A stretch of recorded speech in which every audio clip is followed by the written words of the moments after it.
A nossa história começa com um rio que acorda em pé, cercado por nuvens, bem na frente de um anjo. O anjo começa explicando que ele acabou de morrer, mas que ainda não vai seguir pro além. Resumindo, o rio virou a mais nova vítima do formidável Caminhão Kun. Agora é o Michael quem vai mandar ele para um novo mundo, para começar a vida do zero. Segundo o Michael, o Rio não vai ter nenhuma missão especial ou objetivo grandioso nesse novo lugar. Ele vai estar livre para viver do jeito que quiser.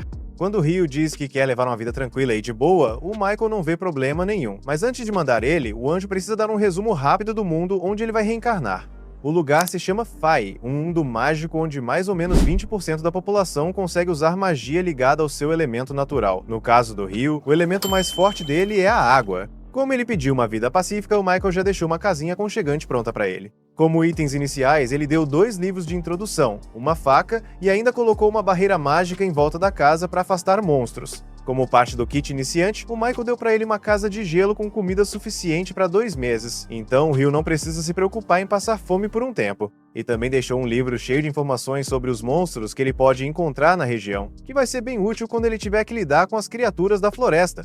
Por enquanto, o Rio está animado para testar as novas habilidades mágicas. Ele sai para fora e solta o feitiço da bola de água, e na hora aparece uma esfera de água na mão dele. A magia é bem mais simples do que ele imaginava. Mais impressionante ainda, ele consegue conjurar só imaginando a esfera sem precisar falar nada. Agora que sabe que consegue usar magia, ele corre pro banheiro e começa a encher a banheira, mas logo percebe um problema: ele só sabe criar água e não quer tomar banho gelado. Então ele vai lá fora e tenta fazer uma fogueira para esquentar a água. O problema é que ele não faz a menor ideia de como acender fogo desse jeito. Depois de tentar um pouco, ele desiste e se joga no chão, derrotado. Só que quando ele olha para o sol, tem uma ideia. Pega um balde, enche de água e começa a tentar comprimir o líquido, extraindo calor. Aos poucos, o gelo começa a se formar. Com mais um pouco de esforço, ele molda o gelo numa espécie de lente improvisada. Usando essa lente, ele concentra a luz do sol e consegue acender a fogueira. Com o fogo aceso, ele esquenta a água e finalmente toma um banho quente. No fim do primeiro dia, ele relaxa e aproveita o momento. Agora que aprendeu a criar gelo, ele se dá conta de que o contrário também deve ser possível. Se ele consegue tirar o calor da água para congelar, também deve conseguir adicionar calor e deixar a água morna. Mas isso vai precisar de prática. No dia seguinte, enquanto toma café da manhã, o Rio começa a pensar. Ele só tem comida para 2 meses, então logo vai precisar sair para caçar. Mas uma faca simples provavelmente não vai servir para se defender dos monstros da floresta. Então ele decide treinar magia ofensiva. Primeiro, tenta lançar uma bola de água num tronco de árvore. E funciona como ele imaginava.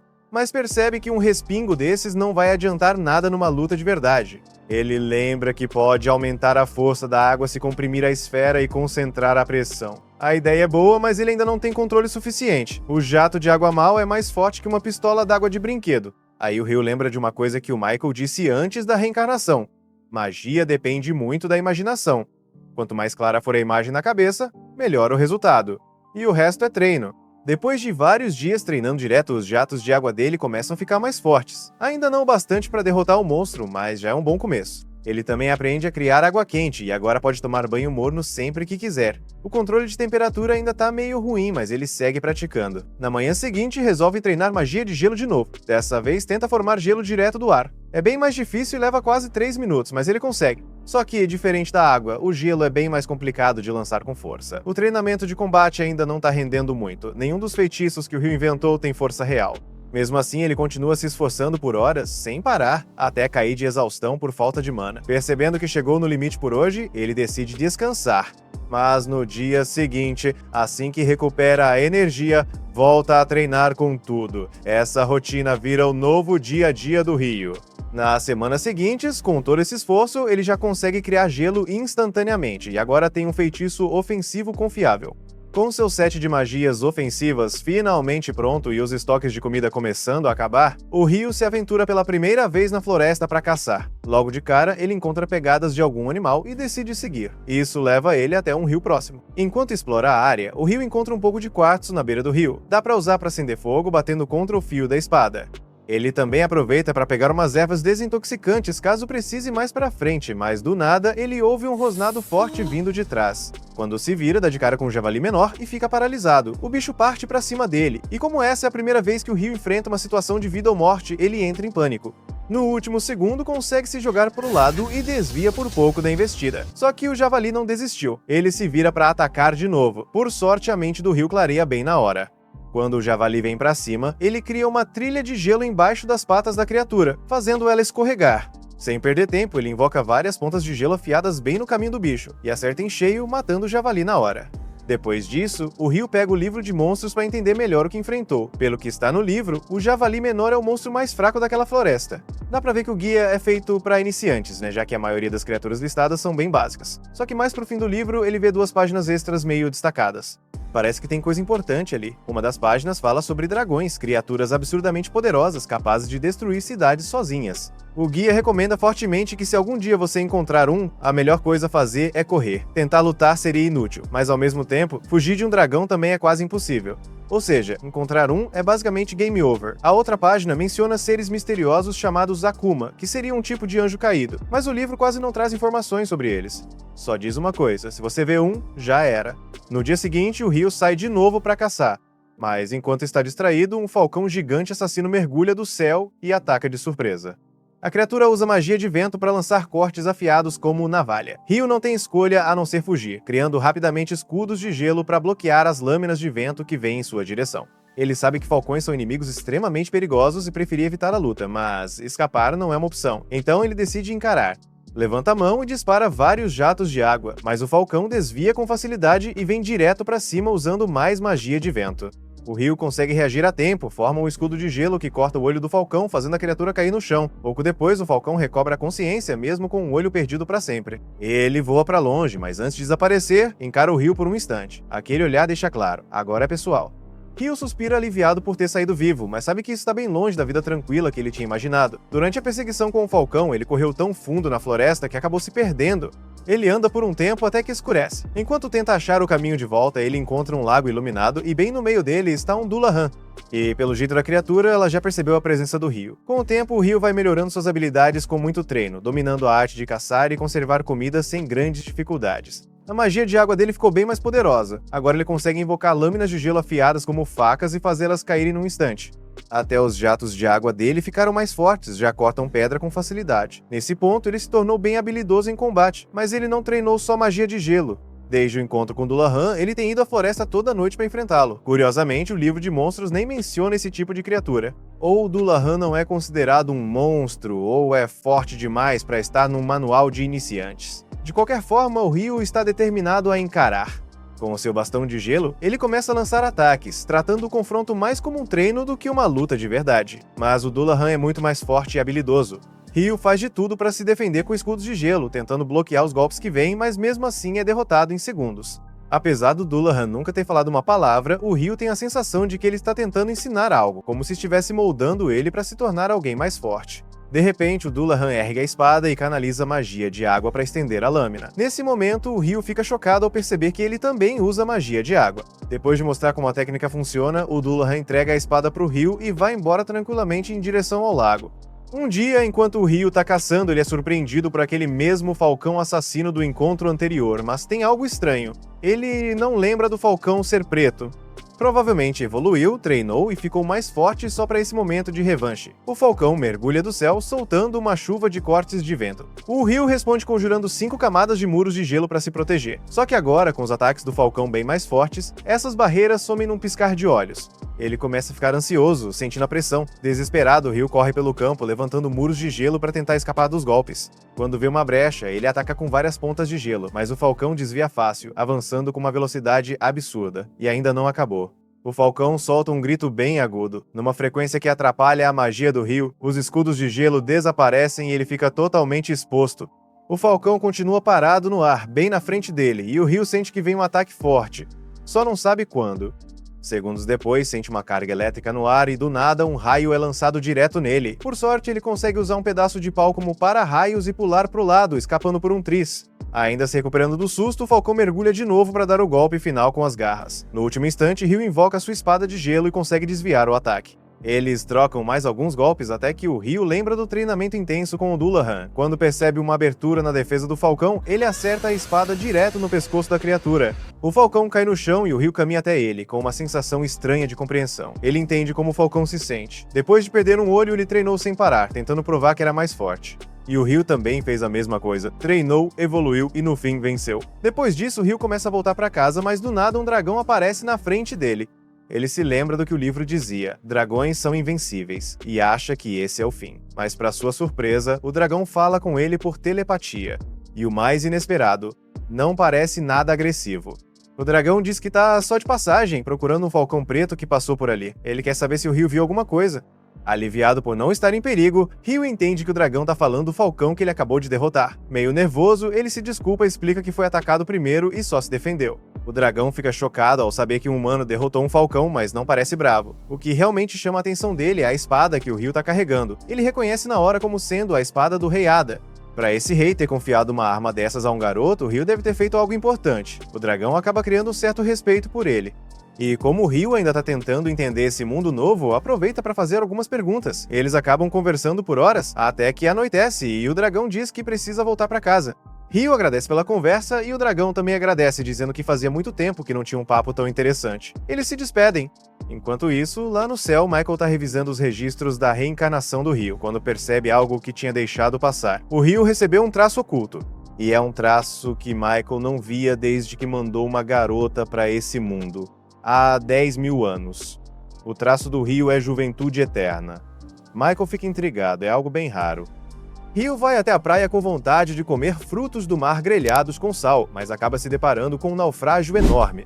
Ele vê o corpo de um homem e fica triste, mas logo escuta o gemido de outro, e sente um certo alívio ao perceber que ainda tem alguém vivo. Abel lembra que o navio foi destruído por um monstro marinho gigantesco, e fica surpreso por ainda estar vivo. Ele olha em volta, vê suas coisas ao lado da cama, pega a espada e sai da casa. É aí que Ryu aparece e dá um oi. Abel se assusta por não ter percebido a presença dele, provavelmente por causa da roupa. Abel está pensando mal por causa da aparência dele, mas logo percebe que não deveria julgar o cara que acabou de salvá-lo. Abel se apresenta e agradece por ter sido salvo, mas Ryu diz que só levou ele para casa, então não precisa agradecer. Aí ele dá a notícia ruim. Infelizmente, ninguém mais sobreviveu. Abel entende que os corpos devem ter sido levados pela maré. Ele conta que todos ali eram contrabandistas, então Ryu não precisa se preocupar com eles, o que deixa Ryu bem surpreso. Antes que Abel diga mais alguma coisa, o estômago dele ronca de fome. Ryu então chama ele para almoçar. Enquanto comem, Abel descobre que Ryu não tem outras roupas, o que o surpreende. Ele pergunta por que não compra roupas novas, mas logo percebe que sem dinheiro e sem cidade por perto, isso não é tão simples. Abel imagina que Ryu deve caçar para conseguir comida e pergunta se ele usa a faca para isso, mas Ryu explica que só usa para se defender e para limpar o que caça. Ele na verdade usa a magia da água para caçar. Abel fica impressionado. Mesmo nas regiões centrais, só metade da população consegue usar magia, e ele mesmo não faz parte desse grupo. Ryu lembra que o Michael falou que só 20% das pessoas conseguem usar magia. Mas como Abel não entende o que ele murmura, Ryu desconversa. Depois, Abel pede para Ryu levá-lo até a costa porque quer confirmar uma coisa. No caminho, ele pergunta se Ryu precisa de um cajado, já que é mago, mas Ryu diz que não tem um. E isso deixa Abel chocado, ele acha que Ryu é pobre demais para comprar um. Então diz que se tiverem problemas, ele mesmo vai na frente. Mas Ryu se recusa. Abel insiste, dizendo que é o mínimo que pode fazer, senão vai ficar com fama de só ser o cara que precisa ser salvo. Então Ryu concorda, meio contra a vontade. Quando chegam à praia, os dois ficam surpresos ao ver que os corpos sumiram. Ryu acha que talvez os monstros tenham comido ou o mar tenha levado de volta. Abel pensa que, se Ryu não tivesse salvado ele, teria tido o mesmo fim. Agradece por estar vivo. Nosso protagonista comenta que Abel deve ser um cara de sorte, e ele concorda. Depois, Abel fala que é estranho o cara que salvou sua vida estar chamando ele de Senhor. Ryu responde que só faz isso porque achou que Abel era mais velho, mas como ele pediu, passa a chamá-lo pelo nome. Abel fica feliz, diz que é assim que os amigos dele o chamam. Ryu se surpreende com Abel chamando ele de amigo, mas antes que pense muito nisso, Abel diz que não conseguiu encontrar o que estava procurando. Ryu pergunta o que ele vai fazer agora, e Abel responde que precisa encontrar os amigos dele de alguma forma, e o primeiro passo é chegar até a cidade de Lum. Ryu nunca foi lá, mas acredita que fica ao norte e que eles vão ter que atravessar a ilha por aquele lado. Abel então tem uma ideia e resolve chamar Ryu para ser o guia dele.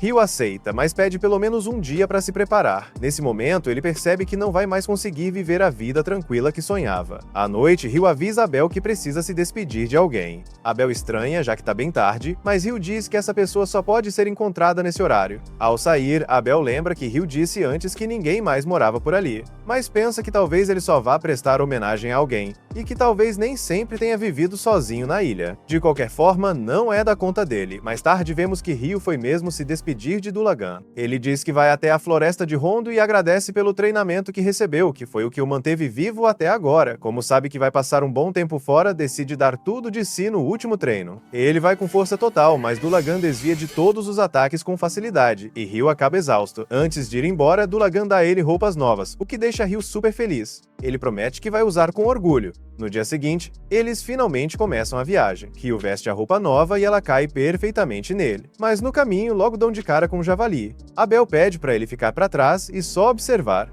Ele avança contra o bicho e usa uma habilidade de combate chamada Perfuração Total, que atravessa o abdômen do javali e mata o animal na hora. Ryu fica impressionado e pergunta que tipo de habilidade é essa. Abel responde que como Ryu é mago, provavelmente nunca viu algo assim, mas que é bem comum entre espadachins e quem luta com armas. Na manhã seguinte, enquanto continuam a jornada, Abel ouve um barulho e eles veem 2 lagartos no pântano. Como lutar na água seria complicado, eles resolvem seguir por um caminho alternativo. No meio do caminho, Ryu percebe que os homens-lagarto estão seguindo eles. Ele avisa Abel, que entende que não tem mais jeito, vão ter que lutar. Ryu diz que tem muitos, então vai usar magia para acabar com todos. Abel lembra que ele tá sem cajado, mas Ryu só recita um feitiço e lança agulhas de gelo, derrotando todos de uma vez, deixando Abel sem palavras. Os dois eliminam os inimigos juntos. Depois da luta, Abel pergunta sobre o feitiço, já que os magos de vento que ele conhece só conseguem lançar magias de invocação. Ryu sugere que talvez magia de água funcione de outro jeito. Antes de seguir viagem, Ryu usa magia para invocar água e se manterem hidratados, mas Abel repara que ele usou um encantamento diferente do anterior, o que deixa Ryu meio nervoso. Ele desconversa e diz que Abel deve estar imaginando coisas. Depois de andarem mais um pouco, Abel dá uma moeda para Ryu, que fica surpreso, é a primeira vez que ele vê o dinheiro desse mundo.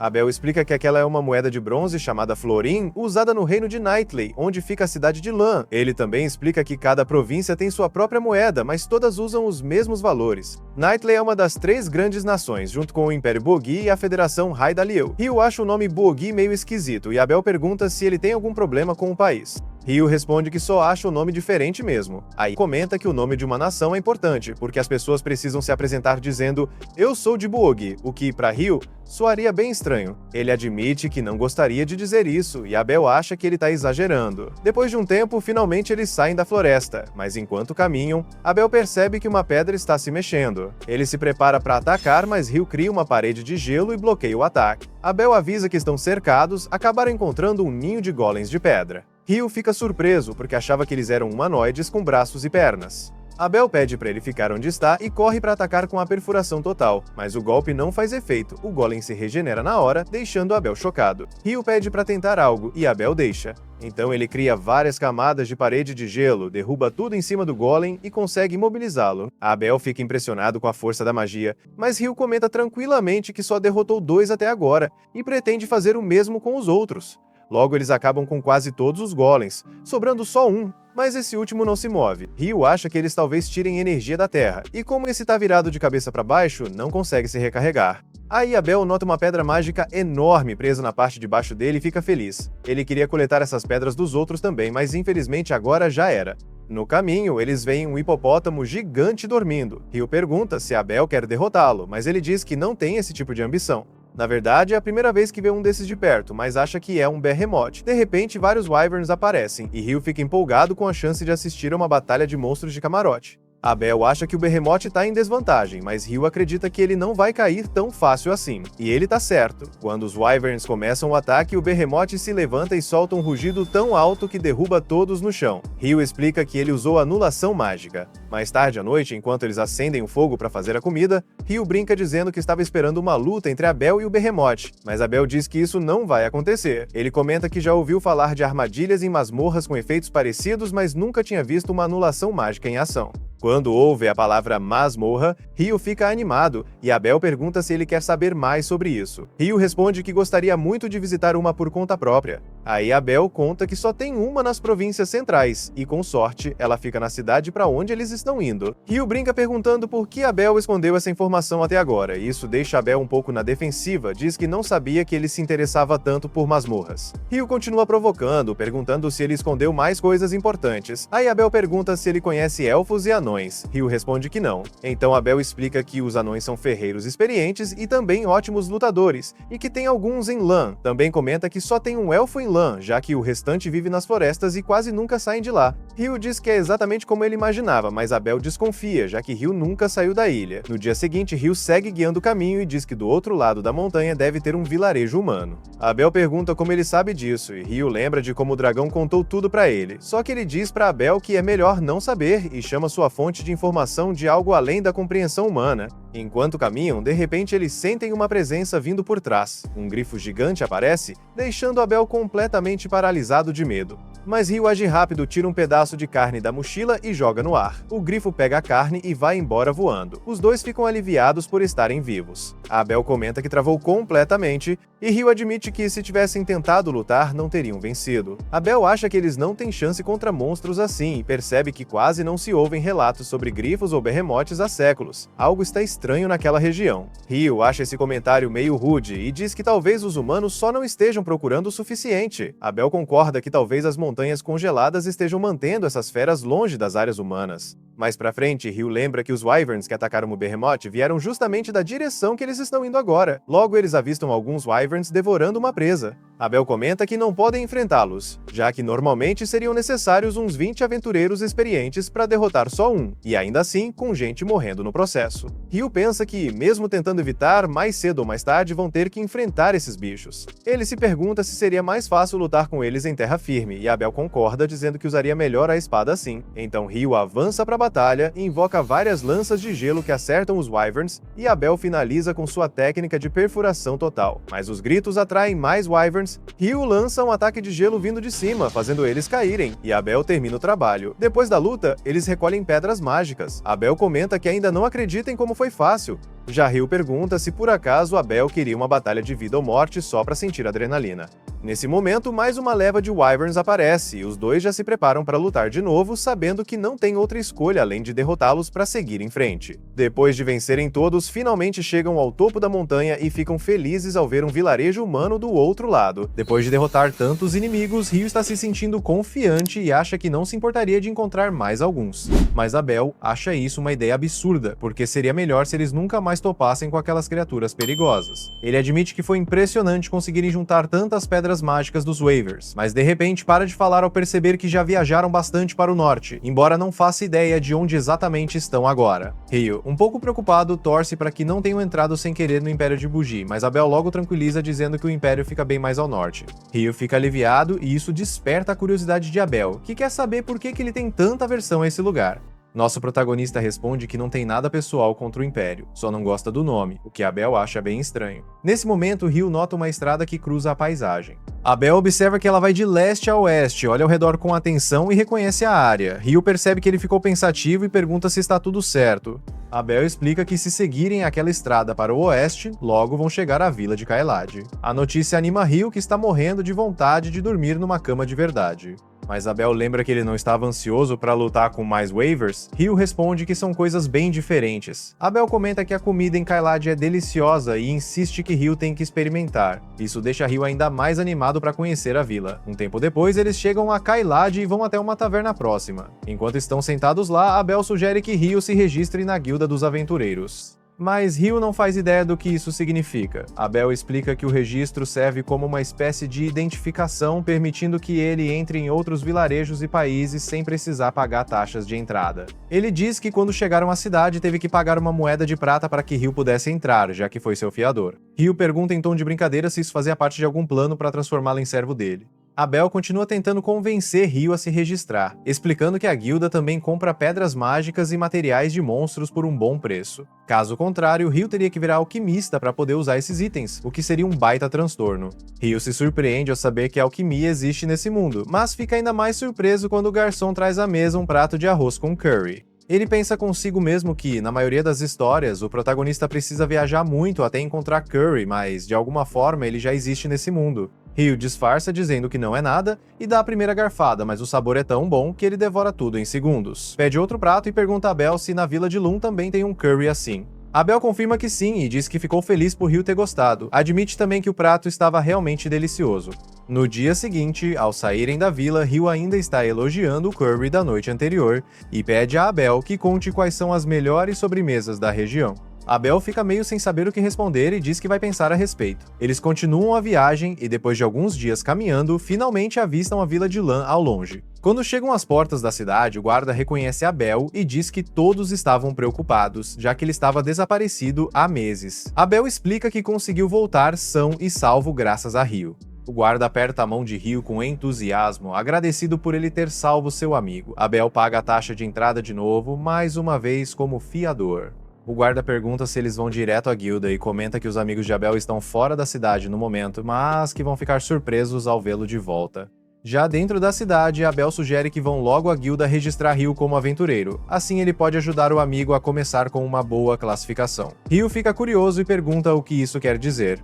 Abel explica que os aventureiros geralmente começam no rank F, mas com a recomendação de alguém de rank B ou superior, podem começar no E ou até no D. Ryu logo percebe que isso quer dizer que Abel deve ter um rank mais alto que B, o que o deixa orgulhoso. Já Abel fica envergonhado e muda de assunto. Mesmo assim, ele continua explicando que os ranks mais altos dão acesso a missões melhores, com recompensas maiores. Diz que vale a pena subir de rank, embora Ryu provavelmente não vá precisar se preocupar com dinheiro, já que vai ganhar muito vendendo as pedras mágicas dos waivers. Nosso protagonista pergunta se essas pedras são mesmo tão valiosas, e Abel explica que são sim, bem raras na verdade. Vender tudo de uma vez até poderia bagunçar o mercado, mas ele confia que a guilda vai saber lidar com a situação. Finalmente, eles chegam à guilda, onde a recepcionista Nina fica surpresa ao ver que Abel ainda está vivo. Logo, vários aventureiros se reúnem ao redor, e Ryu percebe que Abel é bem popular. Pensando que deveria dar um pouco de espaço, Ryu sai para tomar um ar. É nesse momento que uma garota elfa passa por ele e repara na roupa que ele está usando, a roupa do Rei das Fadas. Ela comenta que ele deve ter causado uma ótima impressão no rei. Ryu não consegue responder direito, então ela diz que tá com pressa e que talvez eles se encontrem novamente algum dia, e vai embora. Um tempo depois, Abel leva Ryu de volta para a guilda, onde conta a todos que só sobreviveu por causa de Ryu, que logo vai se registrar como aventureiro. Abel pede que todos cuidem dele. Ryu está feliz por ser o centro das atenções, enquanto os outros o elogiam por ter salvo Abel. Logo depois, acompanhamos o processo de registro de Ryu. Abel diz que quer recomendá-lo para uma promoção de rank, o que surpreende Nina, já que é a primeira vez que alguém do grupo dele recomenda um aventureiro. Abel insiste que Ryu tem muito talento e Nina não vê problema nisso, mas pelas regras, eles precisam apresentar uma prova física da força de Ryu. Abel diz que vai conversar com o mestre da guilda sobre o assunto e Nina vai informar o pedido enquanto eles esperam na sala de reuniões. Quando Nina traz boas notícias, o mestre da guilda, Rugg, chega imediatamente, ansioso para ver Abel com os próprios olhos, já que estava muito preocupado com ele.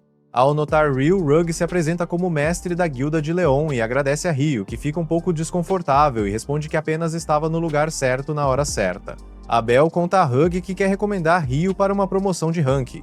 Rugg pergunta pela prova exigida, e Abel, com total confiança, afirma que Ryu é, na verdade, mais forte que ele.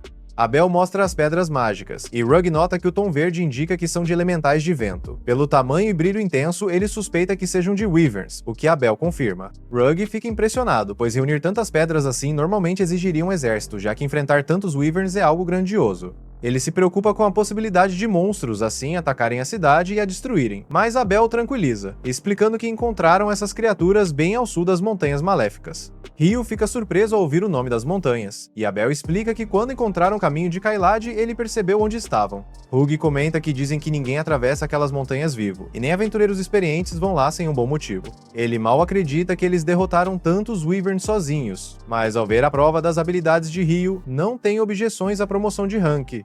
De repente, o grupo de Evil, a Espada Carmesi, chega à guilda. Abel vai se reunir com seus velhos amigos, enquanto Ryu segue para concluir o processo de registro.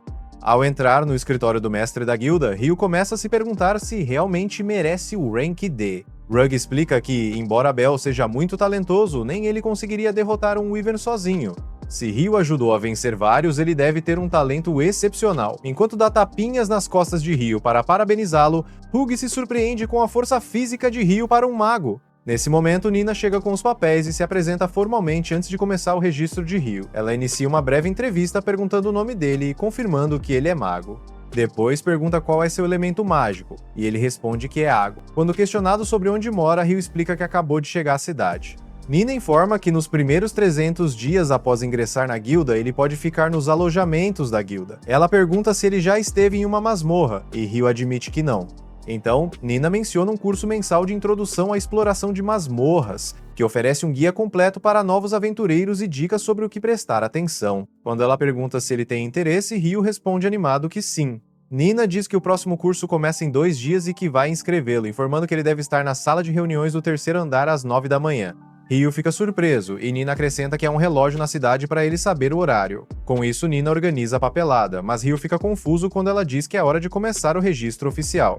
Ela pede que ele coloque a mão sobre um cristal, e o dispositivo cria instantaneamente sua carteira da guilda, que ela entrega a ele. Nino parabeniza por se tornar oficialmente um aventureiro registrado. Ao sair, Hug sente alívio, pois estava muito preocupado com Abel, já que a situação parecia grave na ausência dele.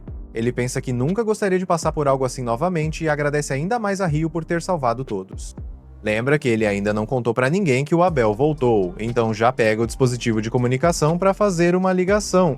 Enquanto isso, o Abel leva o Ryu para dar uma volta, e quando o Ryu pergunta para onde vão, o Abel fala que vão pegar as recompensas por ele ter ajudado a voltar para a vila. O Abel diz que quer comprar roupa nova e um cajado para ele. Nosso protagonista agradece, mas admite que não entende por que o Abel fica falando tanto desse tal cajado. O Abel explica que é porque ele é mago, mas o Ryu fala que pode usar magia sem precisar de um e que também usa a espada para lutar de perto. O Abel fica surpreso e pergunta sobre essa espada, aí o Ryu mostra para ele. Só que o Abel acha que parece mais uma faca do que uma espada de verdade e fica preocupado sem querer magoar o Ryu, mas o Ryu nem liga pra isso. Em vez disso, pede ajuda pro Abel porque tem muita coisa que ele ainda não sabe desse mundo. Logo, o Ryu aprende que aqui um dia tem 24 horas, uma semana tem 7 dias e o mês tem 30 dias, basicamente igual à Terra. Ele fica surpreso ao descobrir que as roupas são medidas em centímetros também.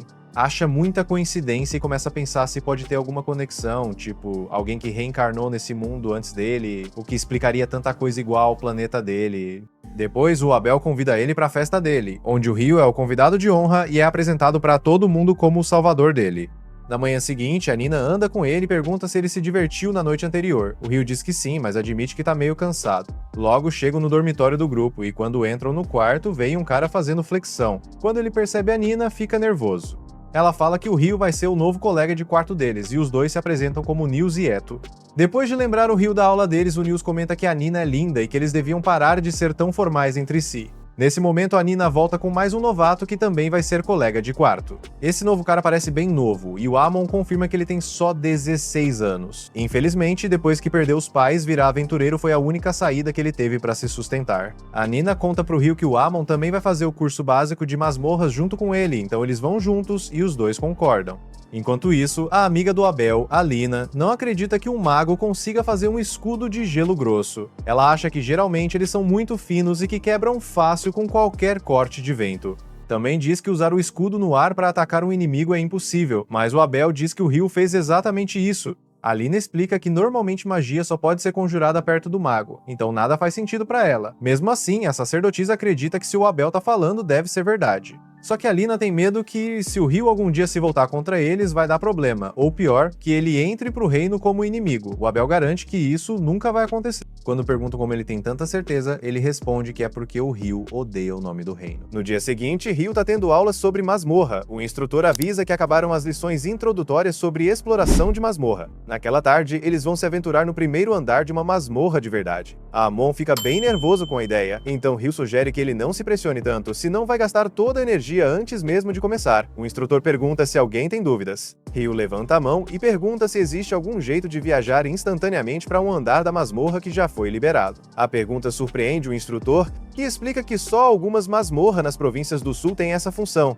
Ele diz que, pelo que sabe, esse tipo de masmorra não existe em Lan, só ouviu falar por rumores. Amon fica impressionado com o conhecimento do Ryu e pensa que não é à toa que ele alcançou o Rank D, mas Ryu muda de assunto rapidinho, dizendo que só ouviu isso de outra pessoa. À tarde, enquanto os novos aventureiros se preparam, descobrem que a cidade foi praticamente construída ao redor da masmorra. Contam pra eles que a cada poucos anos o número de monstros dentro dela aumenta muito num evento chamado Grande Maré. O instrutor explica que durante esse período alguns monstros podem chegar à superfície, por isso a cidade tem muralhas duplas para se proteger. Ryu percebe que a muralha externa serve para proteger a cidade de ameaças de fora, enquanto a interna é para defender dos monstros que vêm da masmorra. Amon, que já tá nervoso, acha que isso tudo parece um desastre esperando para acontecer, mas o instrutor acalma ele, dizendo que isso só acontece a cada vários anos e que, por enquanto, não tem com o que se preocupar. Ao entrar na masmorra, Ryu nota que Amon ainda tá tenso, então tenta tranquilizá-lo, dizendo que estão todos juntos nisso, então não precisa se preocupar. O instrutor avisa que no primeiro andar não tem monstros perigosos, então eles podem explorar a área inicial livremente. Enquanto caminham um pouco mais, veem algo e param.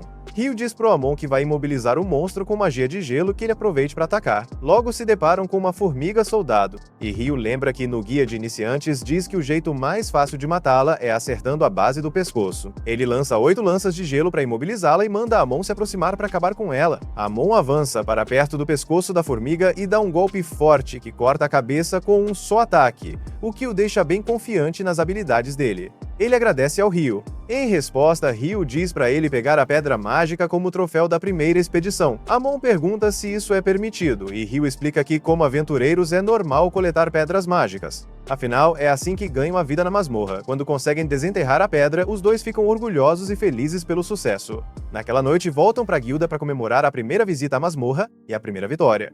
Nils comenta que gostaria de tomar uma bebida alcoólica, mas Eto explica que a guilda não serve álcool e também não permite trazer de fora. Eto acha que provavelmente é para evitar que os aventureiros bebam. Nils reclama que as regras são muito rígidas, já que só estão comemorando a conquista. Eto muda de assunto, dizendo que está impressionado que eles conseguiram derrotar uma formiga soldado na primeira incursão. Amon acha que só conseguiram porque Ryu imobilizou a formiga, dando a chance de atacar, mas Ryu elogia a habilidade do Amon com a espada e diz para ele não desvalorizar o que fez. Nils fica feliz que conseguiram a pedra mágica, enquanto Eto pergunta o que eles planejam fazer no dia seguinte. Amon quer voltar para a masmorra, mas não se sente seguro indo sozinho, então não tá totalmente convencido. Ryu se oferece para ir junto e sugere tentarem chegar até o terceiro andar, o que Amon aceita com entusiasmo. Stuprota acha estranho que uma formiga tenha aparecido no primeiro andar, e Nils diz que normalmente só tem morcegos ali. Eto conta que, nos últimos meses, tiveram relatos de formigas aparecendo no primeiro e segundo andar, o que faz Ryu se perguntar por que elas estão ali. De repente, Abel aparece por trás e entra na conversa, perguntando se as formigas não podem cavar túneis até o primeiro andar. Ryu acha que aventureiros veteranos não deveriam surgir do nada na frente dos novatos, ainda mais quando os amigos dele claramente se assustam. Mas Abel diz que só tá compartilhando um pouco do conhecimento dele para ajudar eles a relaxarem. Ele fala pros amigos do Ryu que, apesar de ser forte, o Ryu tem alguns probleminhas de personalidade, então eles devem cuidar dele. Ryu sente que não deveria estar incomodando eles assim. Quando percebem que Abel é do grupo Espada Carmesi, Nils se levanta de repente, todo orgulhoso, dizendo que é um espadachim Rank F e que Abel é o herói dele. Pede para apertar a mão e Abel aceita com prazer, o que deixa Nils super feliz. Depois, Abel aconselha eles a não se esforçarem demais, lembrando que sobreviver é a prioridade número 1 de qualquer aventureiro.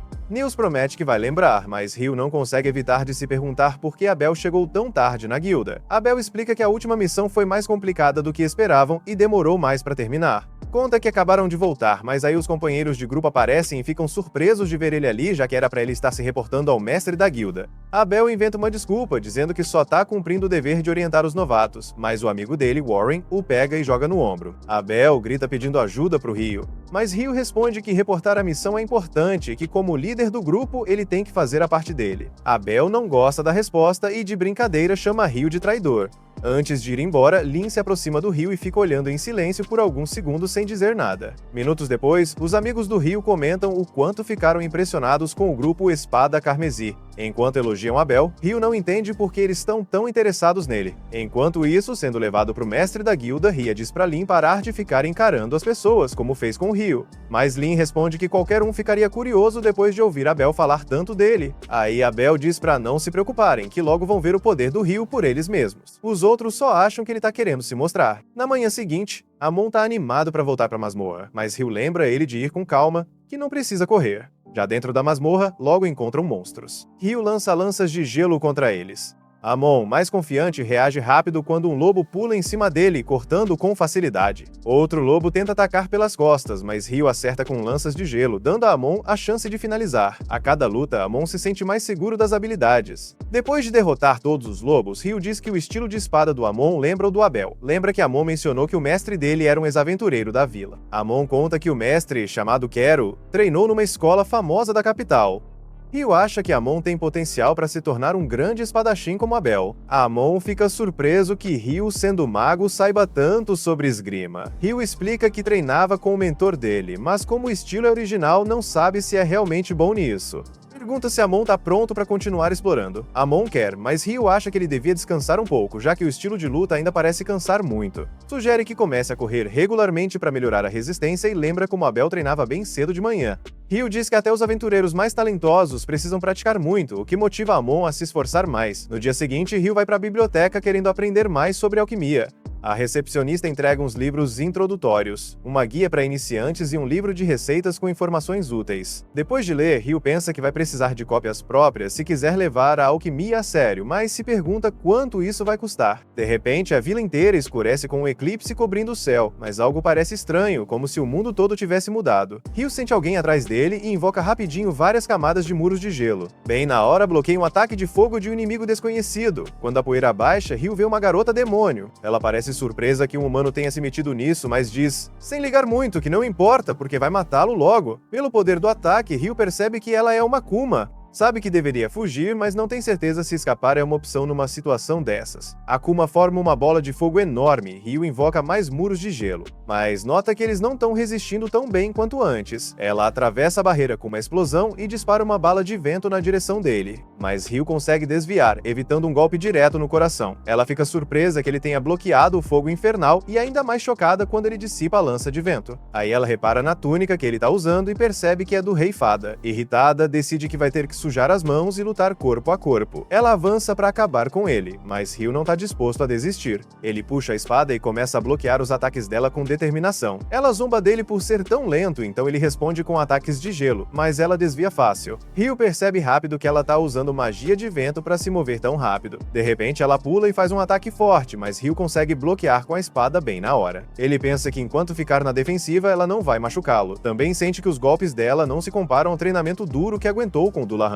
Ela nota que ele está segurando a espada do Rei Fada e começa a se perguntar que tipo de ser ele é de verdade. Ela começa a formar um ataque de fogo, mas Ryu dissipa com uma lança de gelo antes que ela consiga lançar. Surpresa com a velocidade dele, ela se pergunta como ele consegue fazer feitiços tão rápido e o chama de monstro com habilidades incríveis. Ela percebe o perigo que ele representa e ataca com toda a força. Mas Ryu dissipa todos os ataques dela e a faz recuar antes de lançar enormes espinhos de gelo na direção dela. Em resposta, ela usa a força bruta para criar 2 muros de concreto do chão, bloqueando todos os ataques dele com eficiência. Quando Akuma acha que está completamente segura, Ryu lança um ataque surpresa por cima, ferindo o ombro e a bochecha dela. Ele avança para aproveitar a vantagem, mas logo percebe que ela já se curou do dano. Enquanto ele está distraído por um momento, ela o joga contra um prédio próximo. Ela acha que venceu a luta, mas de repente começa a cair gotas de água do céu. Quando tocam nela, queimam a pele, e ela grita de dor. Furiosa, ela solta uma onda enorme de sede de sangue, mas por sorte o eclipse termina bem na hora. Ela se apresenta como Leonor, mas Ryu já sabe que ela é uma Akuma.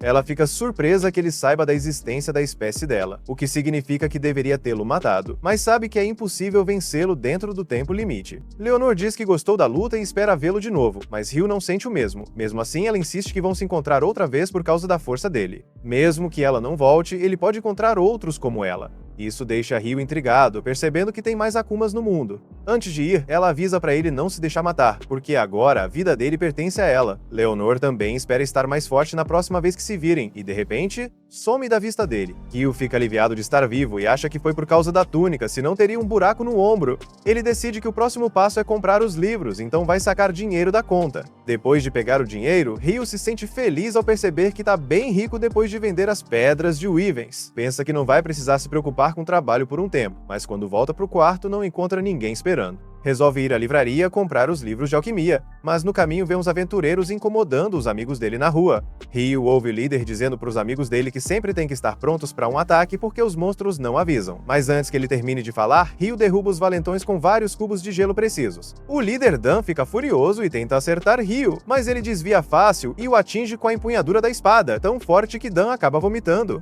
Depois, Ryu dá poções mágicas para os amigos se recuperarem rápido. Mesmo assim, nota que eles devem estar cansados e sugere que todos vão para as águas termais para se recuperarem. Mais tarde, nas águas termais, Eto cura o ferimento no ombro do Ryu com magia de cura. Eto fica surpreso que Ryu tenha se machucado, mesmo sendo tão forte em combate. Amon pergunta contra o que ele estava lutando hoje, mas Ryu desconversa dizendo que vai contar outra hora quando estiver pronto. No dia seguinte, Eto, Amon e Nils voltam para a masmorra. Depois de derrotarem um arqueiro Goblin no 5º andar, Nils sugere que eles deveriam voltar para casa por hoje. Não faz tanto tempo assim que chegaram, mas arqueiros Goblins não costumam aparecer no 5º andar, então ele está com um mau pressentimento. Além disso, eles já ganharam dinheiro mais do que suficiente por hoje, então ele prefere não correr riscos desnecessários. E ainda bem que decidiram voltar nesse ponto, porque mais adiante na caverna havia um monstro que teria acabado com eles facilmente se tivesse encontrado ele, especialmente porque o Ryu não está com eles. Falando no Ryu, ele está fora da cidade no momento, porque sua luta contra Leonore fez ele perceber o quanto ainda precisa melhorar. Em termos de velocidade de conjuração, os dois estavam no mesmo nível, mas a Leonore conseguia se mover bem mais rápido por causa da magia de vento dela. Então ele precisa melhorar sua própria velocidade de movimento. Só que o Ryu não sabe usar magia de vento, então vai ter que encontrar outra solução. O melhor feitiço que ele consegue pensar para a propulsão é o jato de água, já que ele usa esse feitiço para se mover melhor debaixo d'água. Mas ele nunca tentou usar esse feitiço para se mover em terra firme, então não sabe bem como fazer.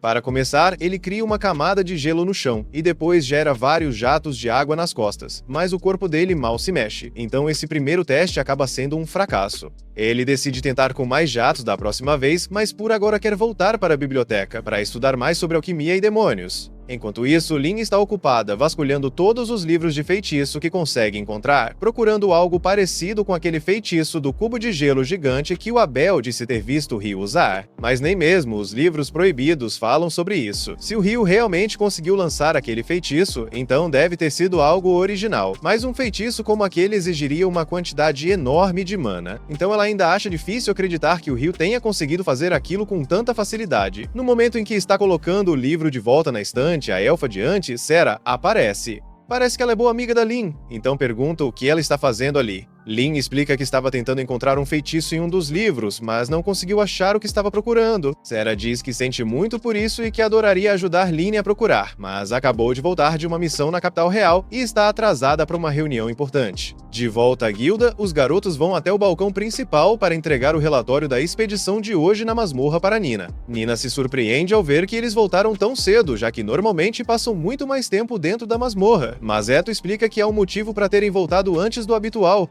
Ele mostra a pedra mágica que conseguiram. Depois de analisá-la, Nina confirma que realmente pertence a um arqueiro goblin. Um arqueiro goblin aparecer no 5º andar é algo praticamente inédito, então ela sai correndo para avisar o mestre da guilda. Mas antes de ir, agradece aos garotos pela informação valiosa. Assim que o mestre da guilda recebe a notícia, ele fica tão surpreso quanto a Nina, porque arqueiros goblins só deveriam aparecer a partir do 10º andar. Encontrar um no 5º andar significa que algo está muito errado. O mestre da guilda pergunta a Nina quantos grupos de aventureiros de alto nível ainda estão disponíveis em Lon no momento. E agora, os únicos disponíveis são o grupo do Abel, a Espada Carmesim e um grupo da Brigada Branca. Então, o mestre da guilda pede que chame esses grupos para que ele possa dar as informações pessoalmente. Pouco tempo depois, Abel e os outros chegam à guilda respondendo à convocação. Mas Abel não está nada animado, porque soube que a Brigada Branca também viria, e ele detesta ter que conversar com o líder deles. Assim que chegam, Abel vê o líder da Brigada Branca, Phelps, já sentado, então apenas faz uma saudação rápida. Com todos presentes, o mestre da guilda explica que o chamou ali porque quer que investiguem uma ocorrência estranha que aconteceu recentemente na masmorra.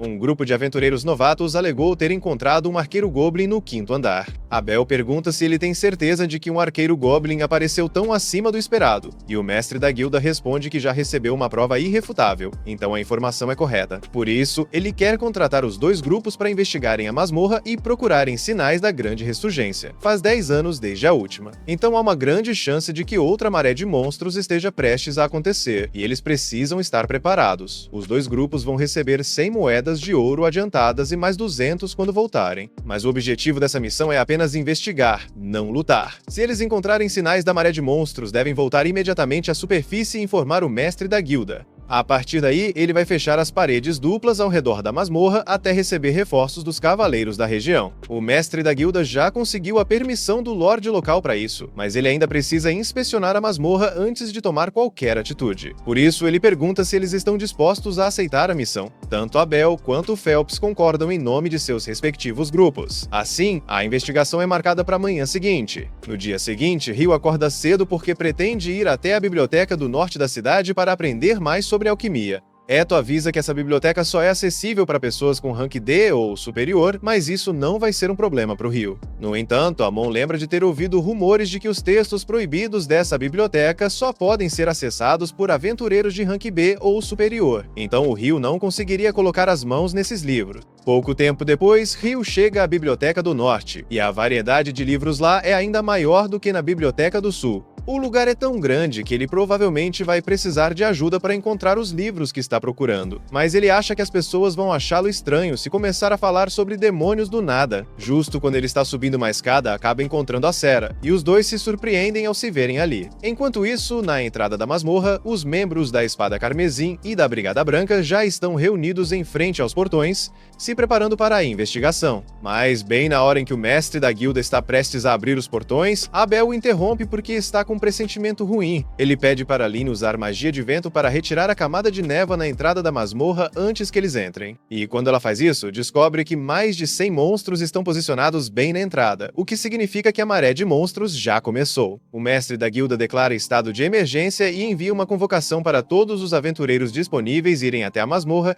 e se prepararem para a batalha, porque vão precisar de toda a ajuda possível. Enquanto isso, de volta à biblioteca, Sera se apresenta formalmente para Rio e fica muito feliz por ter encontrado ele de novo. Ela pergunta o que trouxe ele até a biblioteca hoje, e Rio está prestes a dizer que quer pesquisar sobre demônios, mas percebe que isso soaria estranho, então ele diz que quer aprender sobre alquimia. Sera fica curiosa, já que alquimia é um assunto complicado, e o Rio conta que o objetivo dele é construir um golem um dia, embora ele não esteja com pressa para isso. Construir um golem é algo bem difícil, e infelizmente, pelo que Sera sabe, não há nenhum livro sobre construção de golems ali, mas ela sabe onde ele pode encontrar alguns livros bons para começar sua jornada na alquimia. Ela até se oferece para mostrar o lugar, já que conhece bem aquela biblioteca. Durante o caminho, Sera pergunta se o Rio gosta de ler livros, e ele diz que adora, mas que faz muito tempo que não tem acesso a livros, então não tem tido muitas oportunidades de ler. Sera dá uma risadinha, porque a maneira como ele fala dá a impressão de que se passaram décadas desde a última vez que ele pegou um livro, o que de certo modo é verdade, mas ele não quer entrar nesse assunto. Então muda de tópico e comenta como acha legal o fato de ela ser uma elfa. Sera admite que é raro encontrar elfos vivendo em cidades humanas, então talvez ela seja vista como alguém um pouco estranha, mas no fim das contas, morar na cidade fez com que ela conhecesse o Rio, então ela não mudaria nada. Enquanto Rio e Sera continuam andando tranquilamente pela biblioteca, todos os portões da masmorra são trancados e todos os aventureiros disponíveis são posicionados nas muralhas, se preparando para a ameaça que está por vir. Pouco tempo depois, os portões principais da masmorra se abrem com força, e centenas de goblins começam a sair em massa. Então, os aventureiros começam o ataque, disparando centenas de flechas enquanto os magos lançam o máximo de bolas de fogo que conseguem. Essa será uma batalha de resistência. Sempre que alguém se fere, é retirado da formação para ser curado e poder voltar à luta. Mas com tantos goblins por ali, o mestre da guilda começa a se preocupar se vão mesmo conseguir segurá-los por muito tempo. Phelps orienta todos os membros do grupo dele a economizarem energia, e Abel lembra a Lynn para não usar magia em excesso, pois não podem correr o risco de ela ficar sem mana logo no início. Infelizmente, as flechas estão acabando, e Abel não sabe por quanto tempo mais conseguirão resistir. Pouco depois, Nils e alguns outros aventureiros de apoio chegam, trazendo todas as flechas que conseguiram encontrar. Agora, com isso, eles devem conseguir conter os goblins. Mas além disso, Nils traz uma mensagem do mestre da guilda para o Abel. Assim que os goblins menores forem eliminados, a Espada Carmesim e a Brigada Branca terão que enfrentar o chefe quando ele aparecer. Algumas horas depois, quase todos os goblins normais já foram derrotados, e o chefe deve surgir a qualquer momento. Então o mestre da guilda dá o sinal para que a Espada Carmesim e a Brigada Branca avancem e ataquem. Todos pulam das muralhas e Lynn usa magia para garantir que todos aterrissam com segurança. Ainda restam alguns goblins no chão, então Abel e Phelps correm na frente para acabar com eles. Em seguida, eles voltam a atenção para o grande general Goblin que acabou de sair da masmorra, mas para a surpresa deles, não é apenas um, são 3 generais Goblins diferentes. E isso é um péssimo sinal, já que 3 generais geralmente significam que há um rei Goblin por perto, então eles precisam resolver isso o quanto antes. Abel avisa que ele e Phelps vão enfrentar um general cada, enquanto Ria e China cuidam do terceiro. Com o plano definido, todos entram em ação. Abel desvia do ataque de um dos generais, contra-ataca e consegue cortar o braço dele. Então parece que não será tão difícil derrotar os generais goblins. Mas, de repente, ele percebe algo estranho vindo da direção da masmorra. Ele grita para todos se abaixarem imediatamente. No instante seguinte, uma lâmina de vento é lançada em linha reta e corta todos os generais goblins ao meio. Por sorte, os outros conseguiram se abaixar a tempo e evitar serem atingidos. O responsável pelo ataque de vento é o Rei Goblin, e fica claro que derrotá-lo não será tão simples quanto os outros. Abel e Phelps correm na direção dele para tentar pegá-lo de surpresa. No entanto, quando Phelps tenta perfurá-lo com sua lança, o golpe ricocheteia na armadura do Rei Goblin. Ele é forçado a recuar, já que não consegue causar dano. A Abel, por outro lado, não diminui o ritmo. Ele parte direto para cima do Rei Goblin e usa sua técnica de sombra perfeita para desviar do ataque, conseguindo perfurar o peito do inimigo. Isso não é o suficiente para matar o Rei Goblin, mas Abel nem esperava derrotá-lo sozinho. Ele então chama por Lyn, que vinha carregando um feitiço de projétil de vento esse tempo todo. Assim que Abel sai do caminho, ela dispara o feitiço e perfura completamente o Rei Goblin, encerrando a batalha de uma vez por todas. Todos voltam para a guilda para comemorar a vitória, e quando Ryu retorna, ele não tem ideia do porquê de todo mundo estar tão feliz. Mas enquanto os outros membros da guilda festejam, o mestre da guilda está atolado em papelada, porque ainda precisa enviar os relatórios sobre o Javali Titânico e processar todos os pagamentos dos aventureiros que ajudaram a lidar com ele. E além disso, é questão de tempo até os pesquisadores da capital real aparecerem querendo coletar dados sobre o Javali, e ele também terá que lidar com isso. Enquanto isso, na festa, Abel acabou de explicar tudo o que aconteceu com o Javali enquanto estava na biblioteca. Quando os amigos de Abel chegam, Lyn aproveita para perguntar algo a Ryu que já queria saber fazia tempo. Ela quer confirmar se ele realmente consegue criar paredes grossas de gelo à distância. Ryu confirma, e para ser mais exato, diz que consegue lançar feitiços até uns 40 metros. Mas admite que levou muito tempo para dominar a técnica, então não é tão simples quanto parece. Mesmo assim, Lyn nunca tinha ouvido falar de alguém que conseguisse usar magia a uma distância tão grande. Então ela pergunta se é algum tipo de feitiço original e, se for, quer saber qual encantamento ele usa para conjurá-lo. Ryu diz que pode mostrar para ela mais tarde, mas quanto ao encantamento, ele meio que inventa na hora, então ela pode usar o que quiser. Nesse momento, Nils comenta que a maior parte da comida já acabou, e se Ryu não se apressar, vai ficar sem nada. Ele se despede para pegar comida, mas Lyn ainda está confusa com o que ele quis dizer sobre improvisar encantamentos. Abel então explica que Ryu só usa encantamentos porque acha legal, mas na verdade é perfeitamente capaz de conjurar feitiços sem dizer uma palavra. E isso soa ainda mais absurdo para ela do que as paredes de gelo. Na manhã seguinte, Nils e Amon se reúnem na guilda para procurar um trabalho, mas ficam decepcionados ao ver o quadro de missões completamente vazio. Nesse momento, Ryu aparece e pergunta o que os três estão fazendo, já que normalmente estariam trabalhando essa hora. Infelizmente, depois do Javali Titânico no dia anterior, a masmorra foi fechada para inspeções, então não poderão entrar lá por um tempo. Eles estavam torcendo para encontrar algum trabalho de coleta de recursos para se virar nesse meio tempo, mas como muitos itens foram derrubados durante o ataque do Javali, não há muita demanda agora. Deixando os problemas deles de lado, eles perguntam o que Ryu está fazendo. Ele responde que está procurando minério de cobre mágico, porque precisa disso para começar a praticar alquimia. Eto lembra que já ouviu falar que esse minério é caríssimo, e Ryu confirma, dizendo que na última loja em que foi o preço era de 50 moedas de ouro por uma única peça de cobre. O dinheiro não é exatamente um problema para Ryu, já que ele é bem rico, mas ele quer ajudar os amigos. Então, pergunta se eles estariam interessados em procurar o minério para ele. Diz que está disposto a pagar 4 moedas de ouro para cada um, mesmo que não encontrem nada. E se encontrarem, ele comprará cada peça por 25 moedas de ouro. Os três ficam chocados, porque é mais dinheiro do que já ganharam em toda a vida, mas Eto pergunta se Ryu tem certeza de que quer pagar tanto assim. Ryu responde que no fim das contas, se eles encontrarem o cobre, ele só terá que pagar 37 moedas de ouro, o que ainda é bem mais barato do que as 50 que pagaria na cidade, então também é um bom negócio para ele. Confirmando que Ryu está falando sério, os três saem correndo para começar a busca. Mas depois que eles vão embora, Ryu ouve uma confusão do lado de fora e vai ver o que está acontecendo. Na rua, ele vê Dan discutindo com um grupo de cavaleiros que basicamente estão tentando sequestrar uma garota em plena luz do dia. A garota claramente não quer ir com eles. Quando tentam arrastá-la à força, Dan intervém e empurra o cavaleiro para que solte a garota. Ela fica livre, mas o problema maior é que os cavaleiros ainda superam Dan em número 4 contra 1 e estão armados com espadas. Então não há chance de ele vencer a luta. O líder do grupo de cavaleiros se prepara para dar uma lição em Dan por ousar desafiar um cavaleiro. Mas por algum motivo, assim que dá o primeiro passo, tropeça e cai no chão. Todos ficam confusos, porque não havia nada perto dos pés dele. O cavaleiro não quer admitir que tropeçou sozinho, então acusa Dan de ter feito algo contra ele. Porém, ao tentar se levantar, ele tropeça de novo. Pouco depois, Phelps aparece e fica indignado com as ações desses supostos cavaleiros. No início, eles tentam ameaçá-lo, já que tecnicamente tem mais autoridade na cidade do que aventureiros. Mas a intimidação não funciona, porque, embora seja aventureiro, Phelps também é um nobre. Seu nome completo é Phelps Heinlein. E assim que os cavaleiros ouvem que ele pertence à família Heinlein, percebem que cometeram um erro enorme. O pai de Phelps, Alexis Heinlein, foi o antigo capitão dos Cavaleiros Reais, o que significa que a família Heinlein tem grande autoridade sobre eles. Phelps poderia facilmente mandá-los embora se quisesse. E se tivesse chegado no momento em que estavam tentando sequestrar a garota, provavelmente não teria hesitado em acabar com eles.